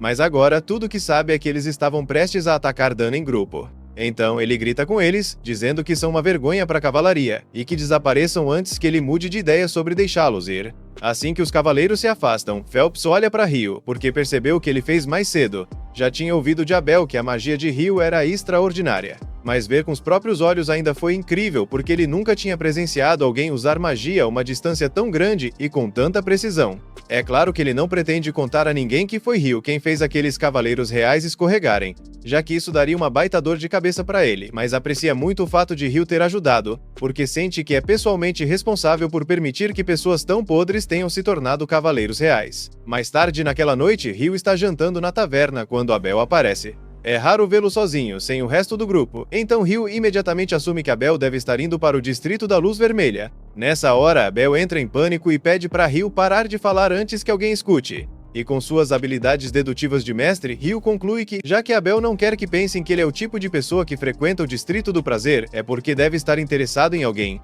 No começo ele achou que poderia ser Lin, mas Abel logo diz que está enganado, porque Lin já tem uma queda por Warren. Com isso, Rio conclui que Abel deve estar apaixonado por Ria, o que deixa Abel ainda mais desesperado tentando negar. Mas, na prática, isso só confirma a suspeita de Rio. Deixando a paixonite de lado, Rio pergunta o que Abel está realmente fazendo sozinho à noite. Tecnicamente, ele está indo ao Distrito do Prazer, mas não pelos motivos comuns, e já que Rio está ali, ele poderia ajudá-lo. Um dos investigadores da masmorra enviados para Alon é um velho amigo de Abel, e ele recebeu cavaleiros reais como guardas enquanto estivesse na cidade. Infelizmente, esses guardas são exatamente os mesmos que Rio tinha visto antes, e há muitos relatos de que eles vêm cometendo crimes horríveis se aproveitando de suas posições como cavaleiros. Abel ouviu que eles estariam no Distrito do Prazer naquela noite, e é praticamente certo que causariam problemas. Então ele quer detê-los antes que alguém saia ferido. Enquanto caminham, Rio nota dois aventureiros conversando, mas já conhecia todos os aventureiros da cidade até agora e nunca tinha visto aqueles dois. Abel comenta que não é incomum aventureiros viajarem até Lon para explorar a masmorra, mas como ela está fechada no momento, realmente parece suspeito, ainda mais porque os dois estão vestidos inteiramente de preto e se afastam assim que percebem que Rio e Abel os observam. Pouco tempo depois, Rio e Abel entram de propósito em um beco escuro, e em questão de instantes, são emboscados por aqueles aventureiros suspeitos, mas Rio já esperava por isso e os nocauteia derrubando gelo sobre suas cabeças. Para falar a verdade, foi bem mais fácil do que ele imaginava, mas eles ainda não sabem quais eram as intenções daqueles homens, então terão que entregá-los aos guardas para interrogatório. Enquanto isso, em outra parte do Distrito do Prazer, Phelps caminha sozinho quando aqueles cavaleiros o atacam pelas costas. O líder deles ainda se sente humilhado por Phelps ter atrapalhado seus planos mais cedo, então ele e os outros planejam matá-lo naquela noite. Mas no exato momento em que estão prestes a sacar suas espadas, percebem que não conseguem se mover. Na verdade, tudo aquilo era uma armadilha orquestrada por Phelps, porque agora ele sabe o quão corrupto esse grupo de cavaleiros realmente é. E ele se consideraria um fracasso como nobre se deixasse as coisas continuarem assim, então pediu para Shen acertá-los com agulhas paralisantes. Com eles imobilizados, Phelps chama a magia de fogo dela, reduzindo seus corpos a cinzas até não restar absolutamente nada. Na manhã seguinte, a equipe de pesquisadores da capital chega à cidade, e assim como o mestre da guilda tinha previsto, já começam a causar problemas exigindo toda a provisão de comida do dia para a sua investigação. Além disso, Clive também insiste para que Rogue reabra a masmorra e forneça alguns aventureiros como escolta durante a pesquisa.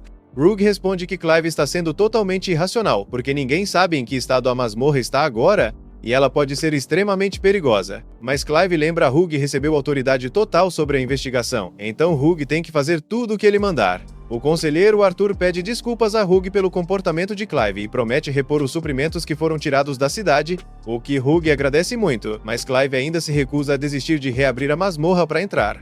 Rogue acaba cedendo e diz que está disposto a abrir a masmorra para Clive, mas deixa bem claro que se algo der errado, nem ele nem a cidade de Low serão responsabilizados. Toda a responsabilidade cairá sobre Clive. Agora, Clive começa a repensar suas escolhas, já que percebe que terá que lidar com as consequências se algo der errado. mas ele não pode recuar depois de ter discutido tanto sobre isso.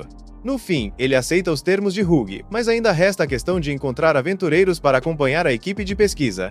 Um pouco depois, Hugh está indo para a cantina quando uma garota aparece correndo e pergunta se ele pode mostrar o caminho até a Guilda dos Aventureiros. Hugh estava a caminho do almoço, mas como ela precisa de ajuda, ele a leva até a guilda.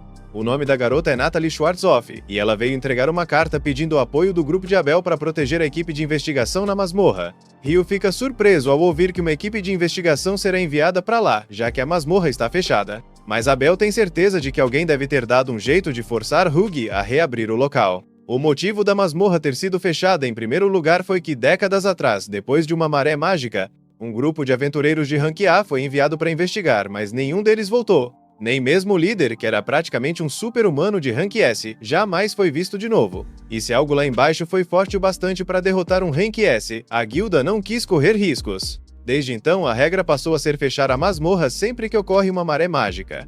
Hugh acha a história interessante, mas também está com fome, então precisa ir. Assim que Hugh sai, Lynn pergunta se Natalie é mesmo da família Schwarzhoff, famosa por sua lendária magia de água. Natalie confirma, então Lynn aproveita para perguntar se ela já ouviu falar de uma magia que permita criar uma parede de gelo à distância. Natalie responde que não tem certeza se algo assim é realmente possível. Então Abel conta que por mais difícil que seja acreditar, Hugh é capaz de criar uma parede de gelo a 40 metros de distância. Aproveitando o assunto, ele avisa a todos que sob nenhuma circunstância devem brigar com Hugh.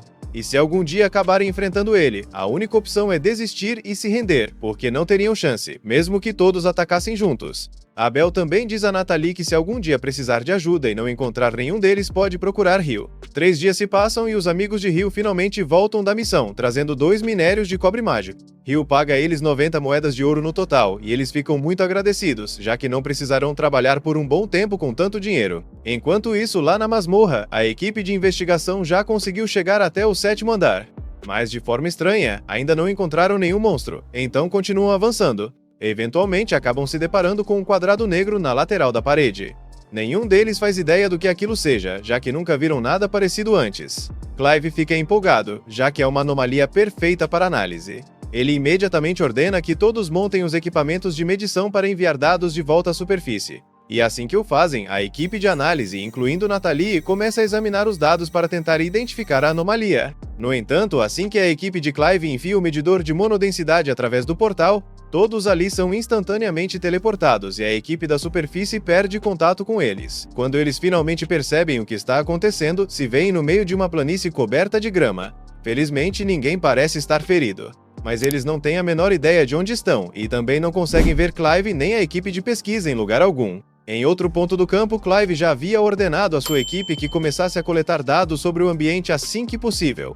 Se a hipótese dele estiver correta, o portão deve ter teleportado todos para um novo local. Isso significa que há um risco real de ataque, então todos precisam ficar atentos. Apesar do perigo, Clive está contente com o ocorrido, já que isso pode dar a ele uma visão mais clara sobre sua teoria de que os monstros da Grande Maré se originaram do 38º andar da masmorra. E como foi ele quem descobriu o portão de teleporte, está confiante de que receberá uma promoção para chefe do departamento quando voltarem à superfície. Mas isso só se conseguirem sair vivos, porque as criaturas que habitam aqui embaixo dificilmente serão amigáveis. Na superfície, Natalie e o restante da equipe de pesquisa ainda tentam entender o que aconteceu com os aventureiros, quando o localizador de repente volta a funcionar. O sinal só dura um instante, insuficiente para estabelecer comunicação. Mas com base nas informações captadas, parece que a equipe de expedição acabou indo parar no 40º andar da masmorra.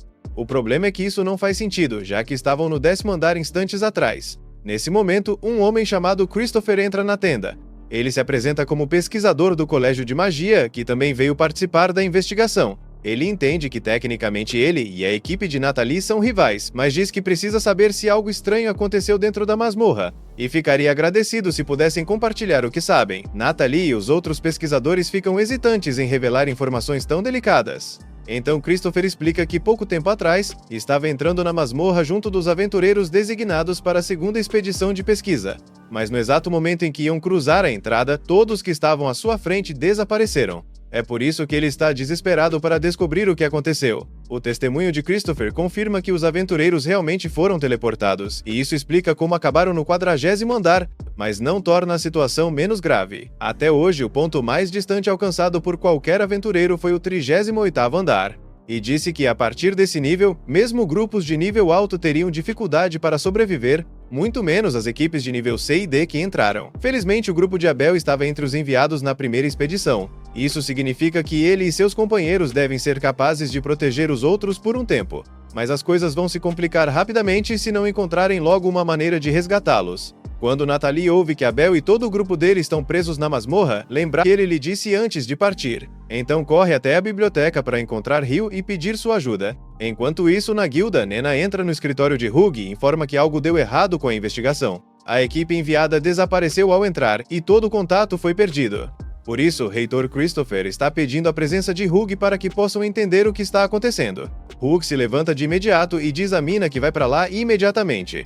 Mas, enquanto estiver fora, quer que ela mantenha os detalhes da situação em segredo, pois se os outros aventureiros descobrirem, pode haver um pânico em massa. Ao mesmo tempo, Ryu está andando pela biblioteca como de costume, mas não tem feito muito progresso em sua pesquisa, já que não sabe onde encontrar os livros de que precisa. Ele realmente gostaria que Sarah estivesse ali, pois tem certeza de que ela saberia onde procurar. E por sorte, ela está justamente no corredor ao lado. Ryu fica radiante ao vê-la e vai até ela, explicando que tem tentado pesquisar sobre registros de eclipses e grandes marés, mas não faz ideia de onde procurar. Sarah diz que pode ajudá-lo, já que sabe exatamente onde esses registros estão. Pessoalmente, ela acredita que há uma ligação entre os eclipses e as grandes marés, porque antes de cada um deles ocorreu um eclipse 2 dias antes, um padrão que se repetiu várias vezes na história. Mas ela ressalta que foi preciso uma quantidade enorme de pesquisa para perceber essa conexão. Então quer saber por que Ryu de repente está tão interessado nesse assunto. No entanto, Ryu não pode simplesmente contar que lutou contra um demônio no meio da cidade durante o último eclipse.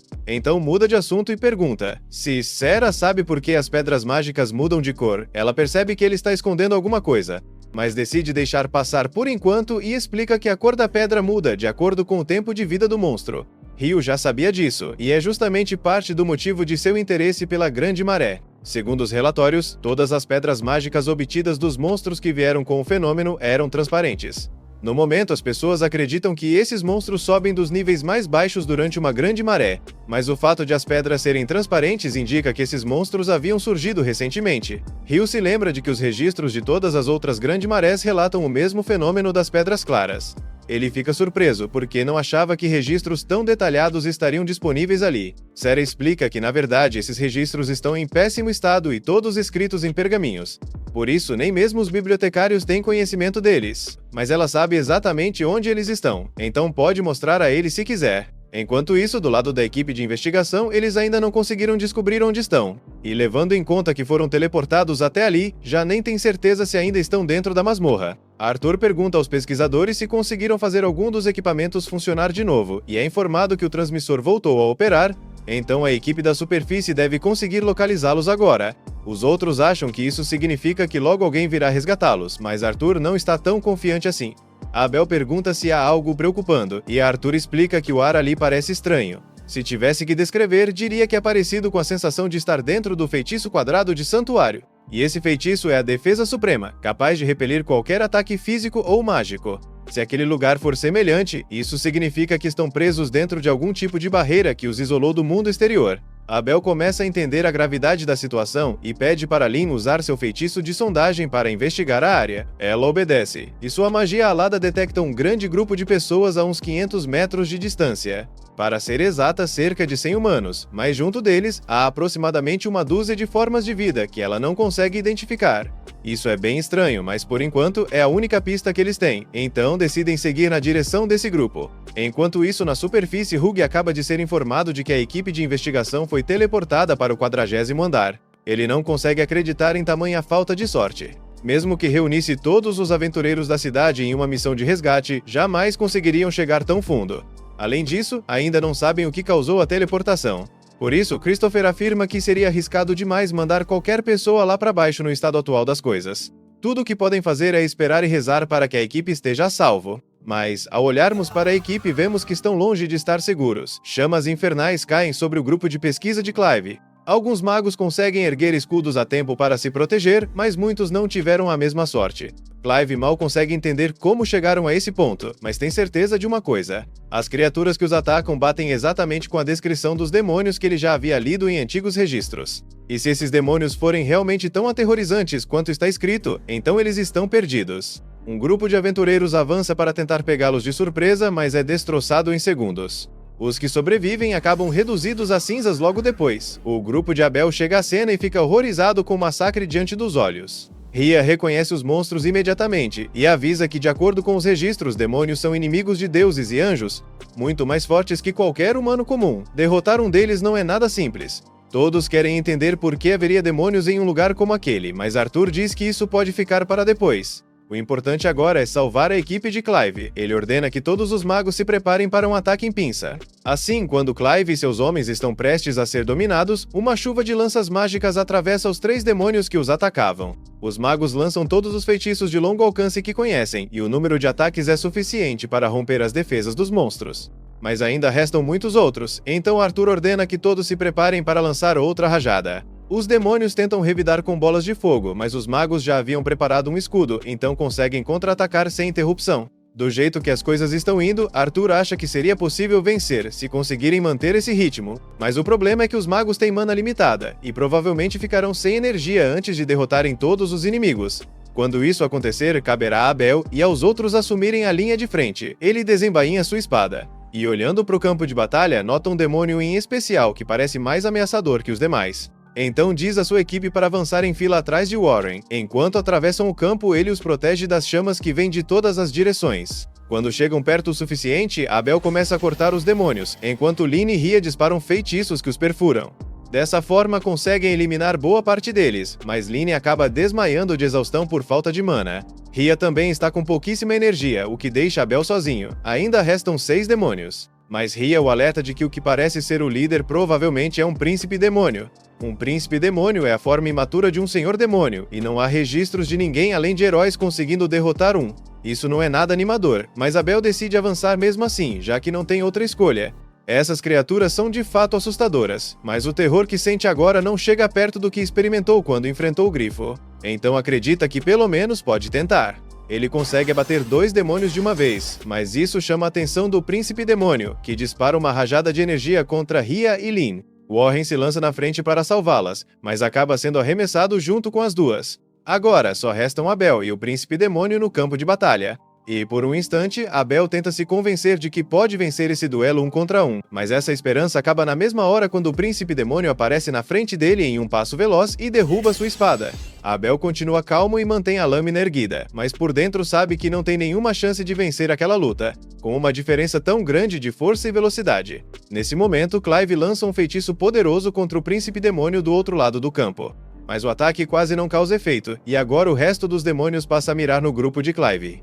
O escudo deles é destruído e todos ficam prestes a serem consumidos pelas chamas. A situação só vai piorar, então Abel decide apostar tudo e usa sua habilidade Zero Turn, justamente quando o príncipe demônio avança contra ele. Essa técnica permite desviar a espada do inimigo e girar em um ponto fixo para atacar o pescoço.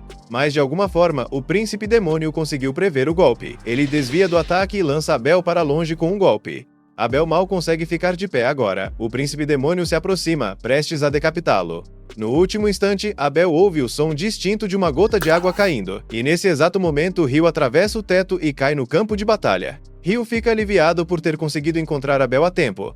Já Abel acredita que está alucinando, porque jamais esperaria ver Ryu numa hora como essa. Ryu diz a ele que muitas pessoas estão preocupadas com ele e os outros, então o melhor é voltarem assim que possível. Enquanto isso, ele cuidará dos monstros. Abel tenta avisar Ryu de que aquela criatura é um príncipe demônio. Mas Ryu acha que ele só pode estar brincando, já que ele mesmo já enfrentou um demônio antes, e esse não parece estar nem perto daquele nível. Por outro lado, faz sentido. Afinal, um príncipe demônio é basicamente a forma jovem de um senhor demônio, então ainda não teria alcançado o seu poder total. Ryu começa a caminhar na direção do príncipe demônio. Os outros demônios disparam bolas de fogo contra ele, mas Ryu contra-ataca com tranquilidade, usando lanças de gelo. Antes mesmo que percebam o que está acontecendo, ele já os decapitou todos. O príncipe demônio olha para trás e vê as cabeças de seus soldados caindo no chão. Fica imediatamente claro para ele que Ryu não será tão fácil de derrotar quanto os outros. O príncipe demônio ergue sua espada, pronto para lutar. E Ryu, querendo se divertir um pouco, também desembainha a sua para ver do que ele é capaz. Antes disso, Natalie correu pela cidade inteira procurando por Ryu. Quando finalmente o encontrou, contou desesperada que Abel e seu grupo tinham ficado presos na masmorra. Assim que Ryu ouviu essas palavras, imediatamente criou uma carruagem de gelo ao redor de Nathalie e a levou direto até a entrada da masmorra, porque não havia tempo a perder. Quando chegaram lá, Nathalie já tinha explicado tudo a Ryu sobre o desaparecimento. Ele entendeu a gravidade da situação e ficou agradecido por ela ter contado, mas também ficou um pouco curioso sobre como ela sabia que deveria procurá-lo. Nathalie explicou que quando se encontraram alguns dias atrás, Abel disse a ela que se algum dia houvesse problemas e ela não conseguisse pedir ajuda a ele, deveria procurar Ryu o mais rápido possível, porque ele era a pessoa mais confiável que Abel conhecia. Isso realmente parecia algo que Abel diria, e deixou Ryu feliz saber que seu amigo pensava tão bem dele. Mas não havia tempo para pensar nisso, então ele correu direto para o portão. Os aventureiros encarregados de guardar a entrada da masmorra tentaram impedi-lo, mas Ryu não tinha tempo para lidar com eles. Então ergueu paredes de gelo para bloqueá-los e entrou mesmo assim. Já lá dentro, ele se lembrou do que Nathalie tinha dito. O sinal vinha do 40º andar. Mas ele não tinha tempo para seguir o caminho normal, então usou jatos de água para abrir caminho pelo chão. E foi basicamente assim que acabou chegando ali. O príncipe demônio fez o primeiro movimento e avançou para atacar, mas sua velocidade era muito baixa para superar Ryu. Com calma, Ryu desviou e cortou sua cabeça com um único golpe rápido. Abel e os outros não conseguiam acreditar que Ryu tinha derrotado o príncipe demônio tão facilmente, mas a luta ainda não tinha acabado. O príncipe demônio pegou a própria cabeça do chão e a recolocou no corpo, algo bem humilhante para ele, considerando que estava lutando contra um simples humano. Ryu reconheceu que a habilidade de regenerar poderia ser um problema, mas não seria difícil lidar com isso, já que o príncipe demônio não tinha como feri-lo. Na verdade, apenas para mostrar superioridade, Ryu criou mais de 200 jatos cortantes ao redor do inimigo e, antes mesmo que o demônio entendesse a situação, já havia sido despedaçado até virar pó. Não havia como regenerar depois daquilo. A batalha estava oficialmente encerrada. Abel agradeceu a Ryu por sua ajuda, mas ele respondeu que palavras eram baratas. Se Abel realmente quisesse agradecê-lo, então deveria pagar o jantar naquela noite. Arthur, que se apresentou como conselheiro do Departamento de Magos Reais, disse estar profundamente grato pelo que Ryu fez, pois sem ele, certamente, todos teriam morrido ali. Mas Ryu disse que não havia necessidade de agradecer, porque ele jamais hesitaria em ajudar pessoas em perigo. Se tivesse algum arrependimento, seria o de não ter chegado mais cedo, porque assim haveria bem menos vítimas. Arthur concordou, reconhecendo que aquilo ainda era uma tragédia. Então explicou que assim que os magos recuperassem um pouco de sua energia mágica, começariam a recolher os restos mortais dos que haviam morrido, para que recebessem um enterro adequado. Enquanto isso, Abel pediu a Ryu que o ajudasse a coletar as pedras mágicas de todos os demônios, já que pretendia usar o dinheiro para apoiar as famílias das vítimas. Ryu ficou mais do que disposto a ajudar, mas havia algo que o incomodava desde sua chegada. Quando caiu do 39º andar, teve a sensação de atravessar algum tipo de barreira. Porém, depois de derrotar o príncipe demônio, o efeito parecia ter desaparecido. E não era a única coisa estranha. Durante a descida, ao lançar um feitiço de detecção, ele também sentiu algo anormal perto da escadaria. Eles decidiram investigar isso quando saíssem, mas por enquanto precisavam focar na coleta das pedras. Mesmo em todos os seus muitos anos como mago, essa era a primeira vez que Arthur via uma pedra mágica de demônio. E também não havia registros confiáveis sobre elas. Como os demônios costumam aparecer do nada, havia especulações de que poderiam usar magia de espaço-tempo, mas essa teoria nunca foi confirmada. Enquanto isso, em outra parte do mundo, o grupo do herói acabava de ativar um altar usado para invocar o Senhor dos Demônios. Poucos momentos depois, um portal se abriu bem diante deles. Leonorei saiu do portal, e o herói a chamou de Senhor dos Demônios, o que a deixou bastante confusa, já que, até onde sabia, esse não era o seu título. Na verdade, ela só tinha ido até lá porque sentiu uma energia estranha e queria investigar. Mas depois de ouvir que aquele cara era um herói, Leonore ficou empolgada, já que Akiro devia ser muito forte, e ela sempre estava disposta a ter uma boa luta. O herói ergueu sua espada e declarou que iria matá-la ali mesmo, e ela aceitou o desafio de um jeito até assustador. Só que um segundo depois, todas as expectativas dela desmoronaram quando percebeu que aquele sujeito era fraco demais. Ela mal tinha se esforçado para atingi-lo, mas sua espada atravessou o peito dele com facilidade. A decepção foi enorme.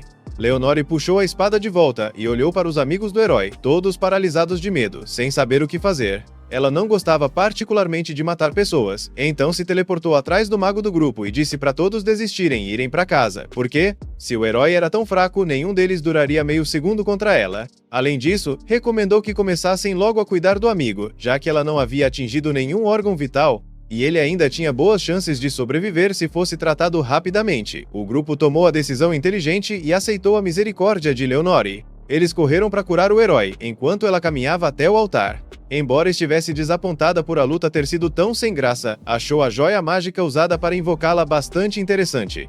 Isso já tornava a viagem válida para ela. Leonore teleportou a joia para seu espaço de armazenamento, mas o herói gritou para o Senhor dos Demônios esperar. Ela já estava cansada daquele mal-entendido, então disse a todos que não era a Senhora dos Demônios. O grupo ficou chocado, porque, se ela não era o Senhor dos Demônios, como poderia ser tão forte? Leonore não soube muito bem como responder, já que da perspectiva dela, o problema era que o grupo do herói era simplesmente fraco.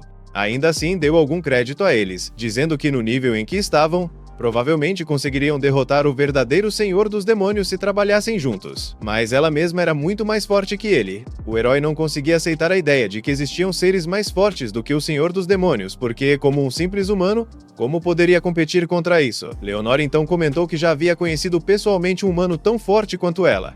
O nome dele era Ryu, se lembrava bem, e lutar contra ele tinha sido muito divertido. Se tivesse que comparar em escala de poder, diria que Ryu era 10.000 vezes mais forte do que o herói era agora. Depois disso, Leonore se teleportou, deixando o grupo do herói para seguir com o resto do dia. Ao mesmo tempo, de volta à masmorra, Ryu e os outros aventureiros estavam a caminho da escadaria para retornar à superfície. Quando chegaram, Ryu mostrou a Arthur a anomalia que havia mencionado antes. Parecia uma joia mágica, mas Arthur nunca tinha visto nada parecido e não sabia para que servia. Ele decidiu levá-la de volta para a superfície e analisá-la com calma, guardou a joia em uma bolsa de armazenamento e o grupo continuou a jornada. Todos acabaram conseguindo voltar à superfície, e Hugh começou os preparativos para cuidar dos aventureiros feridos. Enquanto isso, Malice encontrou com Abel e os outros para confirmar se estavam bem, e Abel agradeceu pela rapidez dela em buscar Ryu, pois, se não fosse por isso, eles nunca teriam conseguido voltar. As coisas estavam se resolvendo bem, e Hugh ficou aliviado por Abel e os demais terem sobrevivido, já que, se tivessem morrido lá embaixo, seria uma grande catástrofe. No entanto, ele ainda tinha algo a esclarecer. Chamou a atenção de Ryu e exigiu saber por que ele havia ignorado os guardas e entrado na masmorra, mesmo sabendo que era proibido. Ryu não esperava que Hugh fosse cobrar isso naquele momento, então pediu desculpas por ter quebrado as regras. Mas Arthur interveio e pediu a Hugh que pegasse mais leve, porque se Ryu não tivesse agido daquela forma, nenhum deles teria voltado vivo. Hugh ficou chocado ao ouvir isso e perguntou a Arthur o que ele queria dizer, mas Arthur não quis explicar em público. Pediu que fossem a uma tenda privada para conversar. Assim que ficaram a sós, Arthur contou a Hugh tudo o que havia acontecido na masmorra, incluindo os demônios e o príncipe demônio. Hugh mal podia acreditar no que estava ouvindo, já que o surgimento de demônios numa época como aquela era insano, e o simples fato de terem sobrevivido já era um milagre. Ele presumiu que Abel tinha se esforçado muito para proteger a todos. Arthur concordou que Abel realmente havia mostrado uma performance incrível, mas até ele não foi páreo para o príncipe demônio. Quando já estava a segundos da morte, foi Ryu quem apareceu e mudou tudo. Hugh ainda estava tentando processar essas informações, porque sabia que Ryu era talentoso, mas ele não fazia ideia de que aquele garoto era capaz de enfrentar sozinho um príncipe demônio. No entanto, Arthur disse que enfrentar não era a palavra certa para descrever aquilo, já que o que Ryu fez foi nada menos que um massacre unilateral. Ele conseguiu eliminar o príncipe demônio e todos os seus subordinados restantes em questão de segundos, e o nível de magia que demonstrou foi realmente assustador. Depois do que testemunhou, Arthur disse a Hugh que a partir de agora, a prioridade deles deveria ser garantir que Ryu continue em bons termos com o país, porque seria catastrófico se ele se tornasse inimigo. Nesse ponto, Arthur pediu a cooperação de Hugh para apagar todas as evidências da força de Ryu do relatório oficial, já que não poderiam deixar aqueles aristocratas idiotas descobrirem sobre ele e tentarem forçá-lo a fazer coisas absurdas. Na manhã seguinte, Ryu estava andando pela cidade quando sentiu um cheiro delicioso por perto. Seguindo o aroma, chegou a um restaurante local especializado em curry, e para sua surpresa encontrou Sarah já sentada lá. Sarah também ficou surpresa ao vê-lo, mas não podia culpá-lo por ter vindo, afinal, o curry dali era o melhor. Os dois fizeram seus pedidos e, aproveitando a chance de conversar, Sarah perguntou onde Ryu morava. Ele explicou que estava ficando nos dormitórios da guilda, o que a surpreendeu, já que normalmente só novatos moram lá. Mas Ryu ainda era tecnicamente um novato, ele apenas foi promovido para Rank D no mesmo dia em que se registrou como aventureiro. Sarah ficou impressionada, pois promoções instantâneas eram raras, mas como ela conseguia perceber que Ryu era mais forte do que parecia, aquilo fazia sentido. Quando terminaram a refeição e saíram, Ryu perguntou a Sarah por que nunca havia na guilda, mesmo sendo uma aventureira. Ela respondeu que era uma história meio longa, mas basicamente tinha um contrato de longo prazo na capital real. Então quase nunca precisava ir até a guilda. Disse também que era instrutora de espada da Ordem de Margaret. E já que estavam nesse assunto, perguntou se Ryu tinha planos para depois, porque gostaria de ter um duelo amistoso com ele. Poucos minutos depois, os dois estavam na arena de treinamento, prontos para começar a batalha. Mas, antes de iniciarem, Ryu perguntou como Sera sabia que ele usava espada, já que ele era um mago. Ela explicou que percebeu pela forma como ele se movia e pela postura dele. Além disso, não era incomum que magos lutassem usando mais do que apenas magia. A luta começou, e Sera avançou contra Ryu em uma velocidade incrível, mas ele conseguiu reagir a tempo e contra-atacar. Sera ficou empolgada, já que quase ninguém conseguia desviar do primeiro golpe dela. Ryu também ficou surpreso, porque não esperava que Sera fosse tão rápida, e aquilo nem era ela lutando a sério ainda. Então ela avisou que agora iria lutar de verdade. Ryu fez o possível para resistir aos ataques implacáveis de Sera, mas mal conseguia acompanhar e logo foi dominado. Quando a luta terminou, Sera abraçou Ryu, animada, porque não fazia ideia de que ele fosse tão talentoso. Poucas pessoas conseguiam resistir tanto tempo contra ela, especialmente considerando que ela estava usando magia do vento para aumentar sua velocidade de ataque, enquanto Ryu não usou magia nenhuma. Ela disse que adoraria continuar treinando com ele, mas precisava dar aula para o filho do Marquês em breve, então tinha que ir. Depois de se despedir de Sera, Ryu decidiu voltar para casa, mas no caminho acabou encontrando Hug.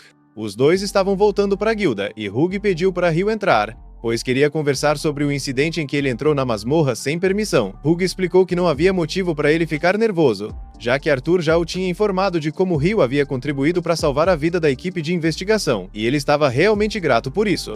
Mas, pelas regras, ele ainda precisava aplicar uma punição, então disse a Ryu que tinha um trabalho para ele. Ryu ficou um pouco confuso, já que um trabalho obrigatório parecia algo muito leve para ser considerado punição, mas Hug pediu que ele não pensasse demais sobre isso. Explicou que a tarefa seria uma missão de escolta e envolveria uma viagem de ida e volta até a cidade de Whitmesh. Esse foi o fim do 8º episódio. Comenta a palavra parte 9, para mostrar que você chegou até aqui. Assista ao próximo vídeo na tela, se inscreve no canal e ativa o sininho para não perder o próximo capítulo. E lembra, assistir até o fim ajuda muito o canal a crescer.